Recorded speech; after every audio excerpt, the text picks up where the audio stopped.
All right, so anybody that's seen me present before knows that I typically talk about really, really big ideas. How to build a brand online, how to reach 1 million website visitors a year. And these are ideas that I'm really, really passionate about, but it turns out all of you have day jobs that are different than mine. You have property owners, and you have a lot of different things that are pulling on your time. And so when I've been talking to people after my presentations, they say, hey, you know what would be really good is can you take a few of these ideas and just boil them down to something I can do in an afternoon, a day, an hour, or even 5 minutes? And so that's what this presentation is going to do. So we're going to dive in now and start talking about press relations. Now, press relations are a topic that ties closely into marketing. It should be part of all of our marketing strategies. And I'm going to show you how to quickly look up any journalist's email along with their phone number and then get the word out to them about something you're trying to do.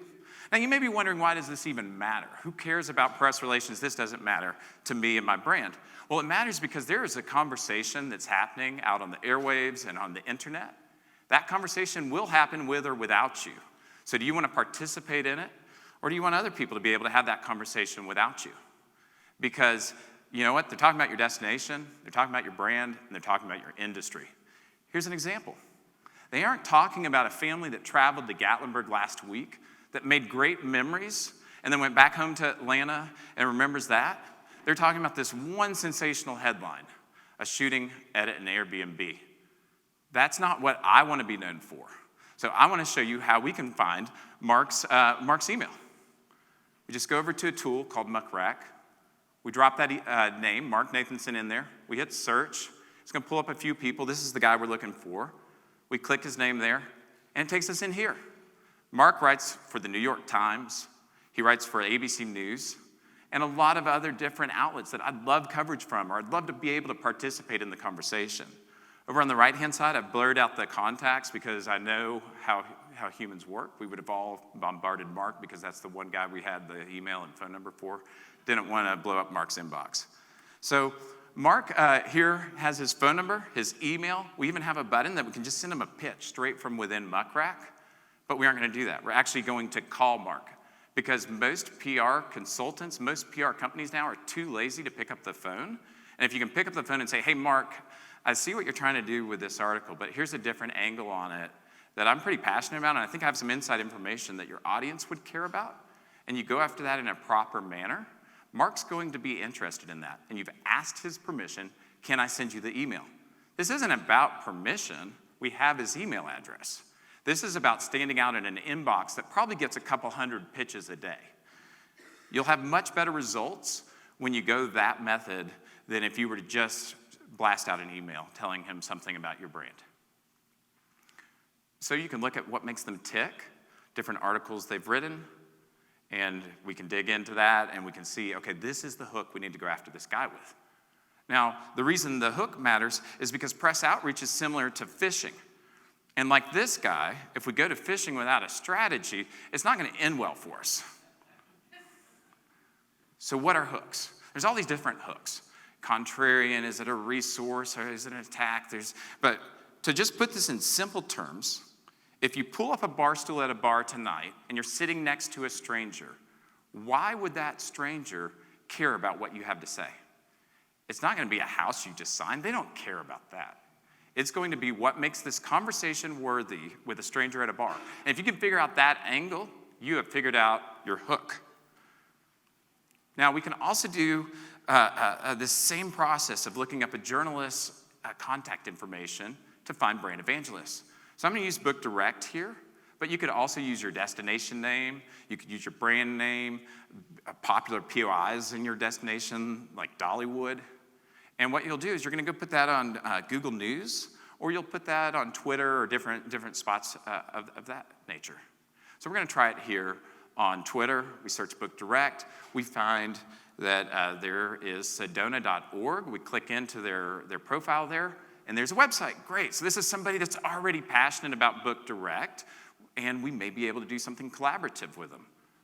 So we click into their website, and up in the top, the slide cut off a little bit there, there's a little icon for hunter.io. Hunter.io is another great email lookup and phone number lookup tool. and it's a Chrome extension, and it's pretty much free for most people. I think 100 searches a month or so is free, and then it's dirt cheap after that. So once you click that, you'll see a drop-down like this, and it will have everybody's name associated with that brand along with known phone numbers, and you'll be able to reach out to them and go ahead and pitch your idea to this person that runs Sedona.org. Now, none of these tools are 100%. Muckrack is pretty close, about 99% accuracy on their email addresses. This is more in the 80 to 85% range here. But you can take these email addresses if you want to make sure they're accurate, dump them into another free tool called Zero Bounce, and run it through that, which Zero Bounce is also a great way to clean up your email list if you need to do that. That'll make sure it's an accurate email address. You can reach out to them, or again, you can call them. Okay, so that's press relations in a 5-minute just crash course. Now we're going to get into listing site evaluations. And what I mean here is we have this guy, and he says, my listing site is the best in the world. You definitely need to list with me. I'm better than everybody else at every other company. We're great at SEO, and we're great at search engine marketing. Come list with us. But the problem is salespeople lie. He looks trustworthy-ish. Okay, so we're gonna, instead of doing that, we're gonna use Ahrefs, and we're gonna fact check him. Is his listing site really as good as he says? So we'll do this on one. We're going into Ahrefs. That's my favorite marketing tool today out of every marketing tool I use, and I use probably over 100. So that should be in everybody's arsenal. We're gonna take an actual listing site domain here and drop it in. Now I've blurred it because this is not a presentation to throw people under the bus. So that listing site had terminology similar to what the sales slide a second ago had. So we're gonna go ahead and search it, and we'll see this listing site gets 117 website visitors per month. Now that's not per listing per month, that's 117 website visitors per month. About $150 of traffic, give or take, to the entire website. Okay, that's not really a good thing. You look at the top keywords they're ranking for, they get about 40 searches a month, not 40 visitors to this site, but 40 searches a month.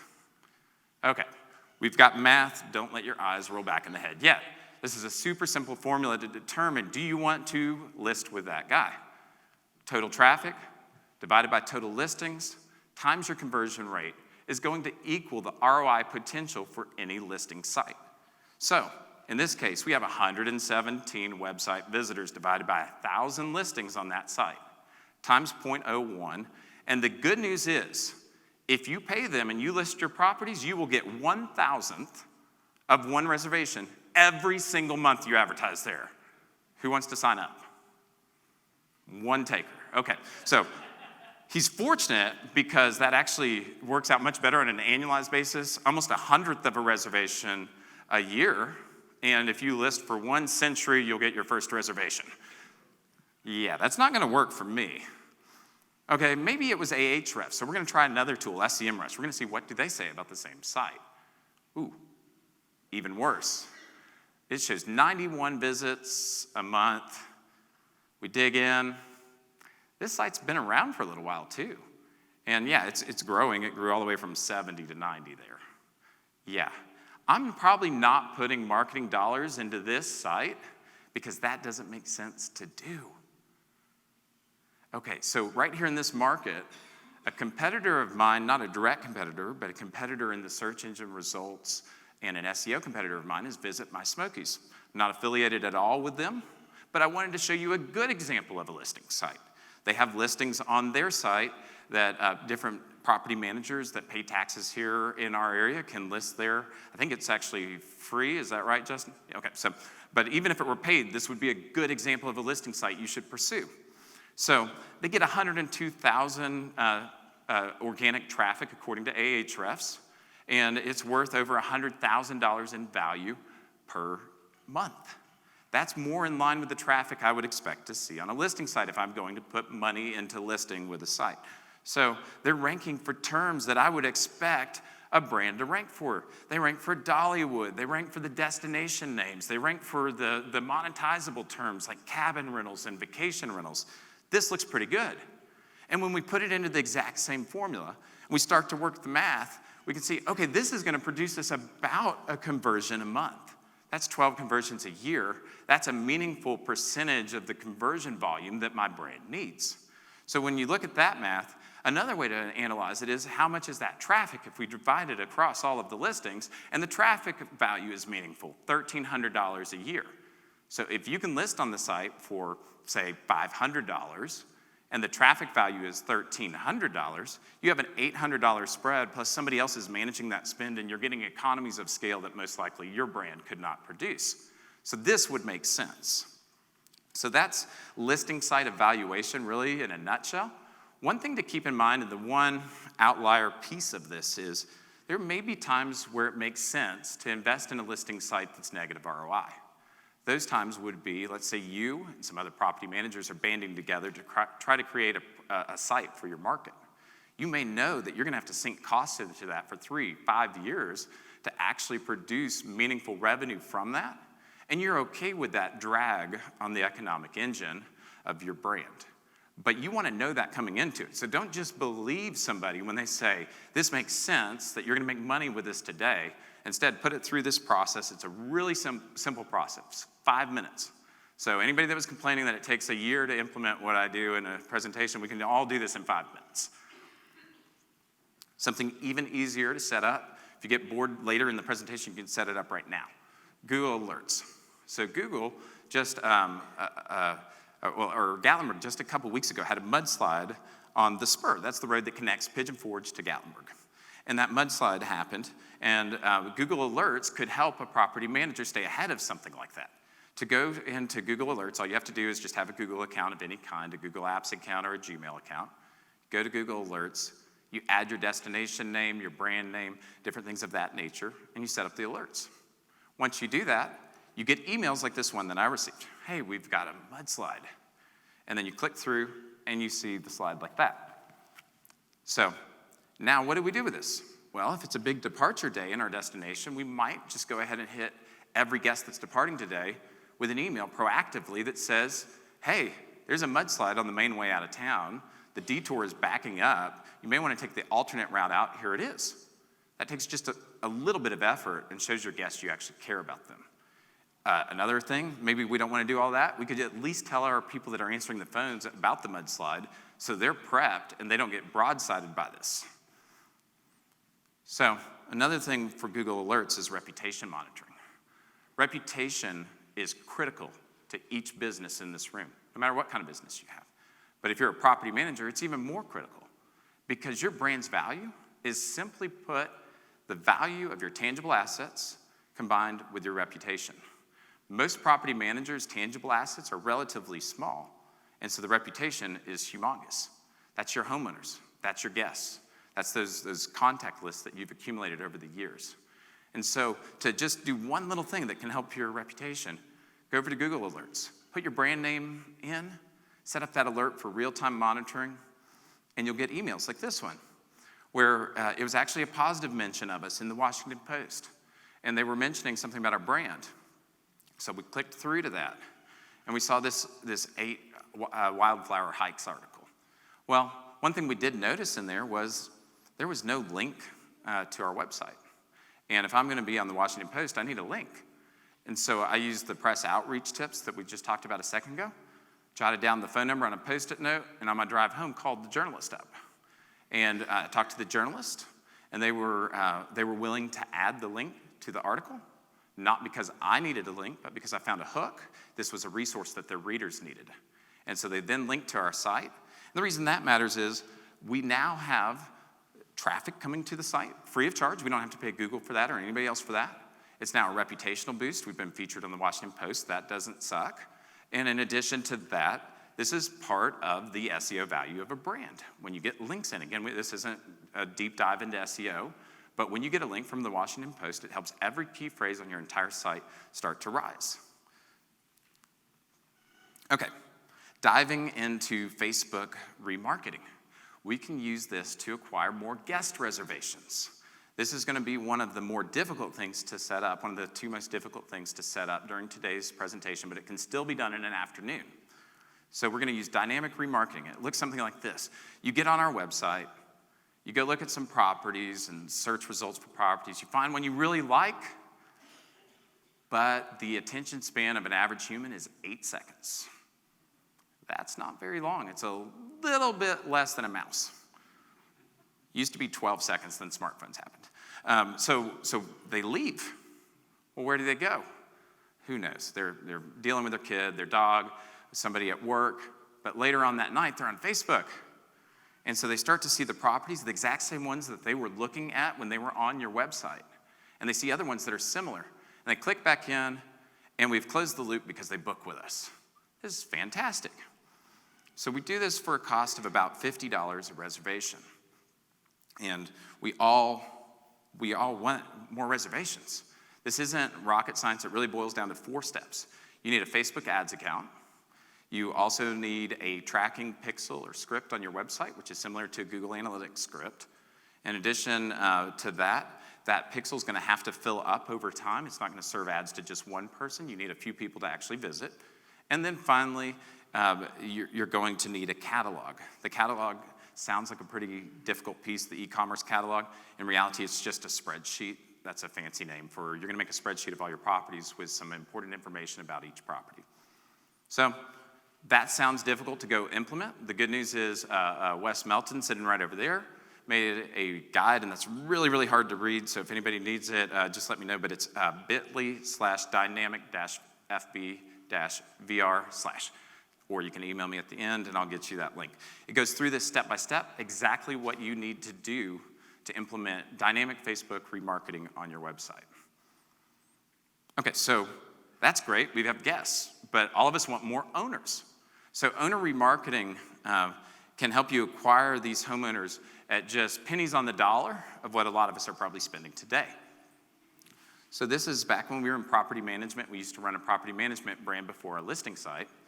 And the homeowner or potential homeowner would be on the site. They've scrolled all the way to the bottom at this point, but they fail to click that schedule now. They fail to actually book a consultation with our owner team. Well, the good thing is we had a pixel. We cookied that homeowner. We used ad roll at that point, and that homeowner would now start to get followed all over the internet for the next 540 days. I had one homeowner, when we were on the phone, ask me if they signed up, if I could turn off the ads they were seeing everywhere. And so they are everywhere. They cannot escape your messaging. You can control the ads. You can control what messages show. You can change those messages over time, and you can bring them back into the fold. Now, this is the data on it. This was from back when we were in property management, so a little bit outdated at this point. But to put it in perspective, this campaign served 300,000 ads to individuals that were interested in our property management program for a total cost to me of $1,500. That generated 500 clicks back to the website. 500 clicks from homeowners that had homes that already had experience with our brand from having read our page, and they were interested enough after seeing the series of ads to come back. And then out of those, 114 of them actually booked a call with me. And then when I got on the phone with a homeowner, we closed about half of them. So when we think about the brand that grew to over 120 properties, that's a pretty good percentage of them that remarketing had one piece of the attribution in it at least. This is a recipe with multiple pieces. We had to get them on the site to start with, but this puts them back in the funnel, keeps them coming back to you. Brooke here, he runs a company called Ventori. I know this is one of the things that they do for their companies they're working with, but it's something that everybody in this room should be doing. So the next piece of it's this Call Ruby piece. We found this back when we were in property management, because once somebody calls, if they pick up the phone and call you, if it's 7:30 at night, sometimes the person that answers the phone doesn't really know your program well, isn't great at setting appointments, or even worse, they get voicemail and they don't leave a voicemail. Call Ruby for about $200-300 a month, I think it costs. We'll answer the phones from you from 8 in the morning until midnight. If it's during your business hours and you're available, they'll warm transfer that person to you along with some information that they've already acquired for you. And if you aren't available, if it's after hours, they'll work with your Google Calendar or your Calendly integration to actually set the appointment for you. These are highly professional people. It costs about $2 to $3 per minute for them to answer your phones. But what's the value of a homeowner? It makes sense to do that.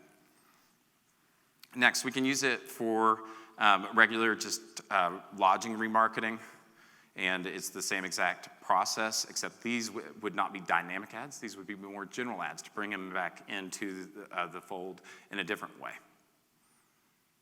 Okay, so we know we need banner ads now, right? We're just talking about banner ads, and that's a little bit intimidating. So I'm going to show you how to steal. That sounds harsh. I'm going to show you how to ideate more effectively.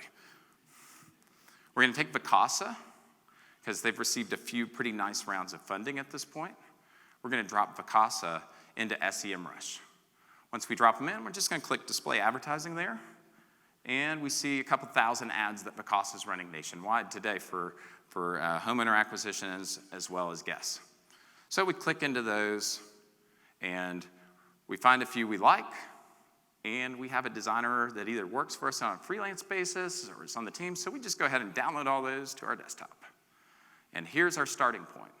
Our starting point is to utilize the assets from a company that's received $500 million in funding, that has just a great experienced design team and a great experienced marketing team and business dev team. We're going to take that and make that our starting point. Of course, we aren't going to just copy it.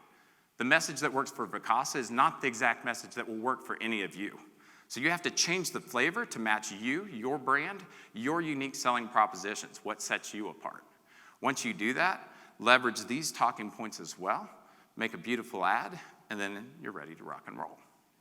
Now, in addition to that, while we're in SEMrush and scrolling down, the ads will show you the landing page destinations. A lot of these landing page destinations are no indexed, so you aren't going to be able to easily find them online, and they're kind of a little more difficult to get to. Sometimes you have to put in your email address, or you have to be on the ad list to actually receive them. But you can click that URL right there, and it will take you in to the exact page that somebody receiving that ad would get. And so you can look through their messaging, what's working for them in Vermont. And again, it may be something different for you and your brand, but this will at least give you a starting point to make sure that the playing field is level. Okay, this one I threw in the deck this morning just because I wanted to make sure everybody was in Google Analytics sometimes. And I realized there was nothing Google Analytics in the deck. So, one quick tip. Google Analytics, go into e-commerce tracking, look at your time to purchase. We should all know that. That stat will tell you how hard you should be marketing to your guests, how you just want to take that message and maybe bombard them in the first 24 hours, in a respectful way, of course. Or if it looked different than that, where ours is just off the charts on the 0 time to purchase, meaning in the first 24 hours, if maybe you were 20%, you could drip market them over a couple days if you have their email address. If you have their phone number, this will tell you when to call that person, because you'll know the percentage that falls into each bucket. So use the time to purchase to go ahead and understand exactly when you should be marketing your guests effectively. There's literally a million other things in Google Analytics. There's ways to layer data with needle analytics on top of Google Analytics. So just try to go down that rabbit hole and learn it a little bit. This is a great tool for each of our businesses.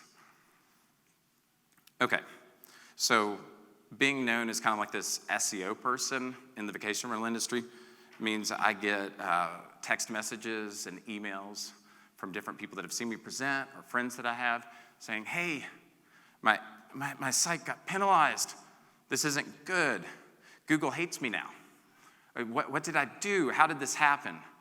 And I just want to tell all of you guys something. Relax. You probably didn't get penalized, and I don't mean this in a critical way at all, but most people in this room don't know enough about manipulating the Google algorithm to get themselves penalized, because you have to understand the nuances of that algorithm and how you're going to then leverage those nuances to produce positive results that Google didn't want you to produce. That's typically how you get penalized. So if you're penalized, it's probably because you worked with a marketing operator that wasn't great, an agency that wasn't great. That's how you got penalized if you are. All right, so to decide to understand the Google algorithm is to hop on this with me. It's a roller coaster. Every day looks a little different. You're up and you're down, and they're changing this and that. So Google has about 4,000 updates a year, a little over 10 a day. So there's 4,000 updates. The good news is they tell us about 5 of them every year, and we have the information on 5 of them. The other ones, almost all of them, we don't. And so we're going to see these fluctuations. And in reality, for almost everybody in this room, the fluctuations are going to fall into one of these three categories. There's been an algorithm update where the algorithm has changed the rankings. There's been a Serp update. That's the layout of the rankings has changed. So the algorithm is closely tied into the Serp as well. But then the final one is the seasonality piece. So we'll just look at what each of these looks like real quick. But actually first, this was an actual text message I just got a week or two ago. And it was a friend of mine. Hey, I'm ready to give up on SEO. I don't know if I'm penalized. It was a lot of text messages, not just this one. He didn't know if he was penalized. He didn't know if SEO was dying. He didn't know if it was a worthwhile investment. What I would say about SEO, as well as every other channel you advertise on, if it's positive ROI, it's a good investment. So don't look at this with an emotional it used to be this traffic a year ago and now it's this traffic today. This doesn't make sense to keep doing. Look at it on an ROI basis. If it's making you money, you don't want to turn it off. We may need additional channels. We may need to diversify, but we want to keep getting the traffic from this channel as well. All right, so this is a tool we use in-house. I'm not showing this tool to say, hey, all of you guys go get this tool. That's the exact opposite of what I'm saying here. I'm more illustrating that even somebody that does this all day, every day, that has a rank tracking tool that costs $500 a month that has 45 or so different segments of keywords that I can monitor how they're moving up and down, even somebody like that that's been in SEO for over a decade, I can fall into the trap of getting emotional about something. And so I just want to encourage each of you to stay logical and think back to this when you're thinking you're penalized later on. Okay, so this is the Serp Layout portion that we were just talking about a second ago. So you can see up here at the top, we have Google Ads, then we have the hotel and vacation rental ads that have been making all the news lately. So when we look at that, there are no organic listings below that. So what used to be spot one position for this is now one-ish position. And you saw a huge decrease in traffic.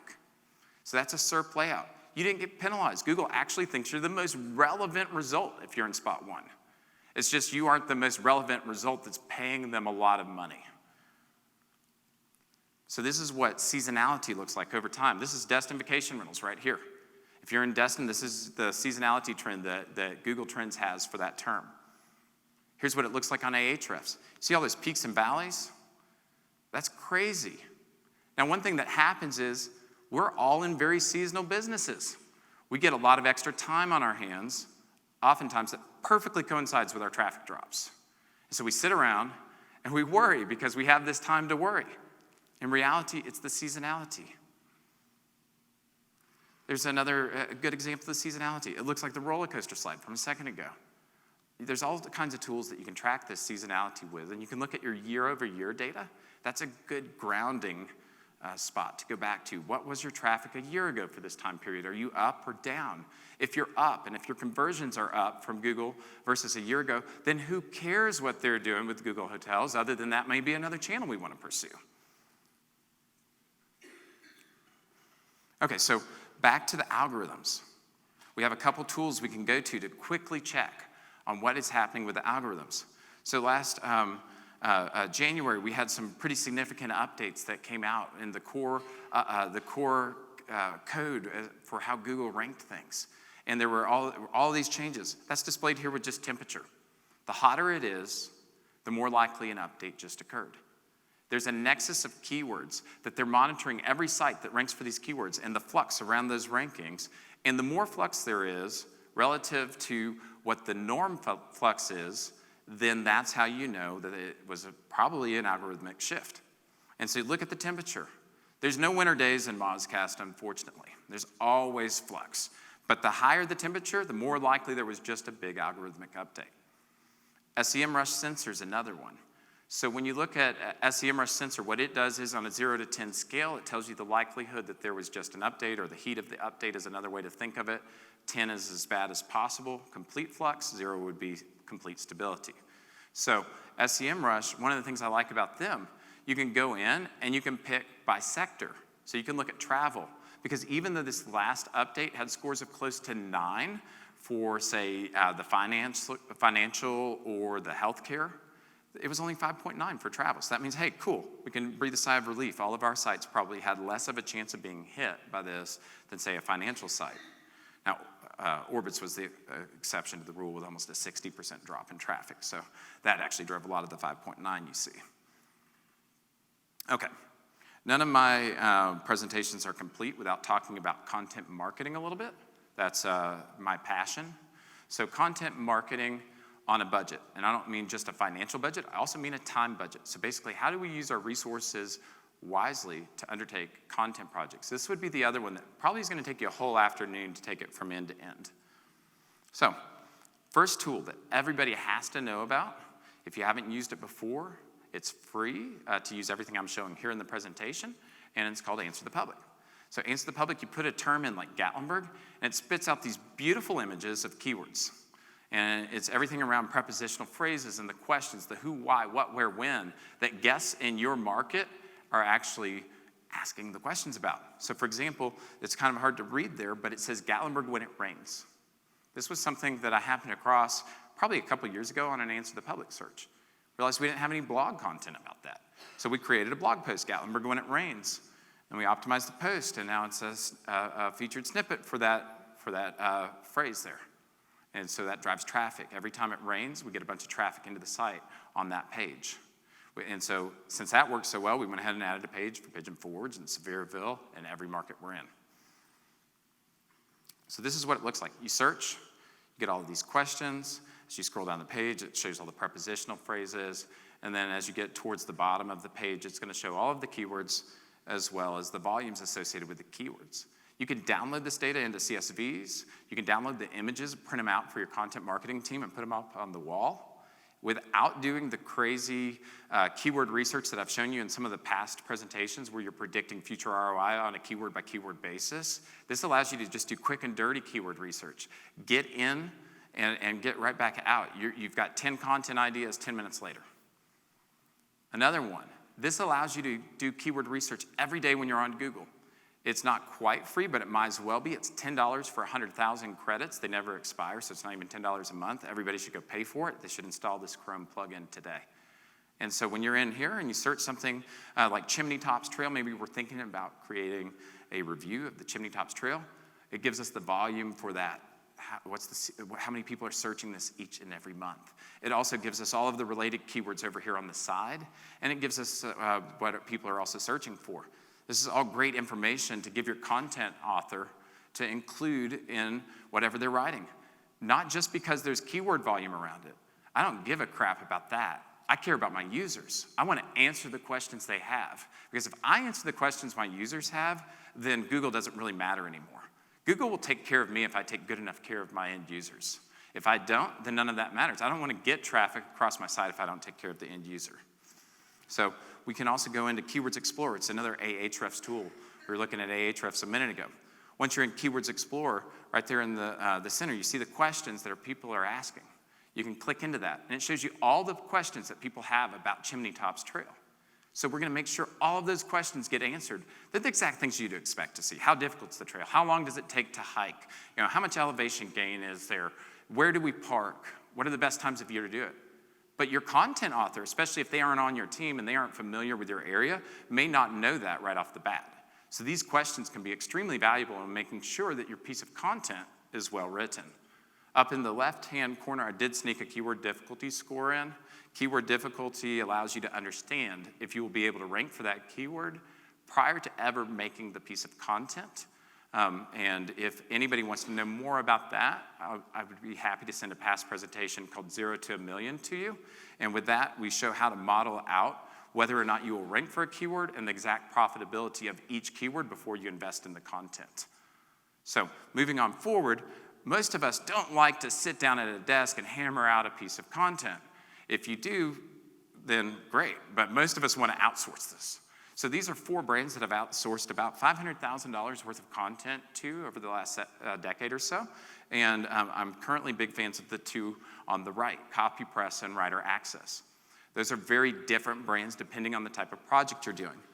If it's a really big project, not that afternoon project we were just discussing, look at CopyPress. CopyPress can help you create 100, 200 pieces of content.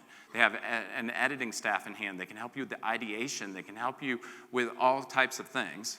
And you're going to pay a little bit more of an agency price with that. Writer Access, on the other hand, allows you to connect with journalists that work for publications like Huffington Post, New York Times, or well-known blogs like Lonely Planet.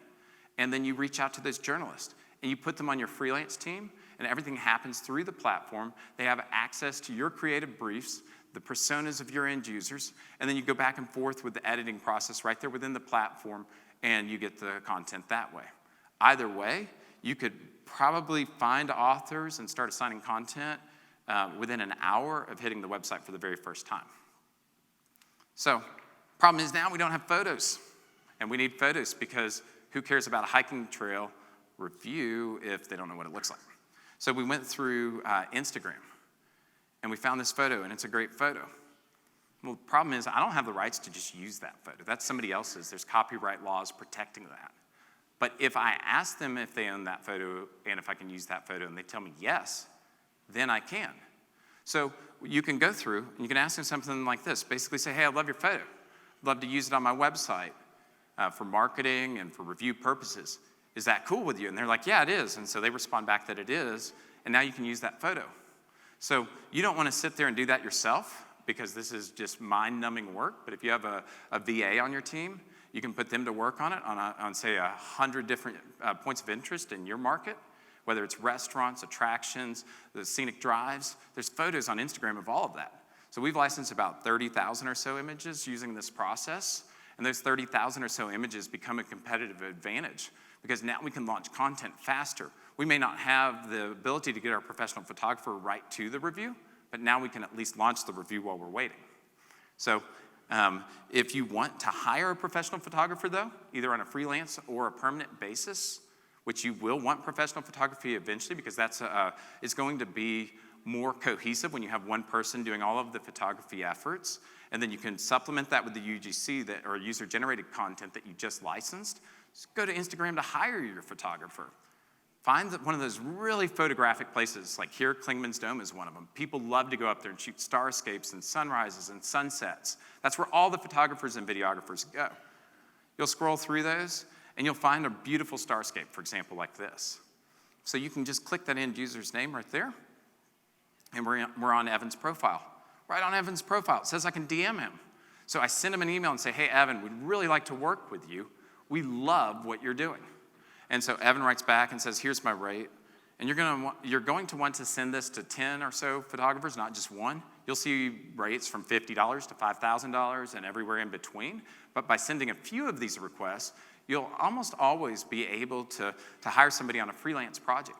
The freelance project's their test. If that goes well, send them on a couple more. And if that goes well, they may be a full-time hire for you and your brand if they're local. So we sent Evan up there, and he shot this video of the starscape for us. And we thought he did good work on that. So then we hired him to do the Chimney Tops Trail review too. And so now all of this marries together into one piece of content.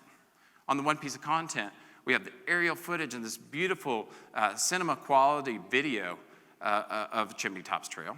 We have the professional photography. We also have the user-generated content. We have the written content. And we already know that there's search volume for it. We launched that piece of content, and it does what everything in this presentation is supposed to do. Make us more money. And that's really about all I have. Hopefully, I boiled this down into pieces that each of us can take away and implement in our businesses in an afternoon or less. I'm happy to help any of you that I can. You can send me an email anytime. And you can also find me on Twitter at David Angati. And we may have time for a question or two if anybody has questions. Anybody? Get a free pass? Oh, one. When you get those the Instagram to give you the photos, do you keep those messages when they need approval and how? So you could do that a couple different ways. Most of ours were done. The majority of so the question was, how do you later on prove that you have the rights to the photos, basically, was more or less the question. There's really two ways that most people do that if they're keeping records at all. One, they're using a platform to do it. That's what we did with most of ours. The other way is to actually take screen caps using a tool like Snagit and then drop them into a Google Drive or Dropbox folder. But yeah, you would want to keep proof of that. The copyright lawsuits aren't cheap if you get hit with one of those. So, any other questions? Thank you, everybody.